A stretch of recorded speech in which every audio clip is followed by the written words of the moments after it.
So these fools. Hey. This ain't no place for you. That's pretty much it. What's up, dude? Excuse me. Guess they'll let anyone in here now, won't they? So these two are completely useless.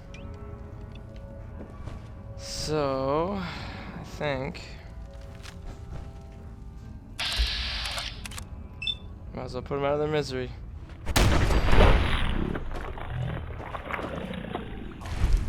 You ready to talk, homeboy? Hi. I didn't have the caps, so they threw me in here. And now you die.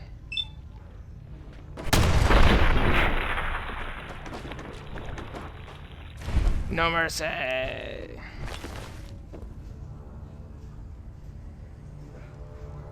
Chumps. Broke ass chumps.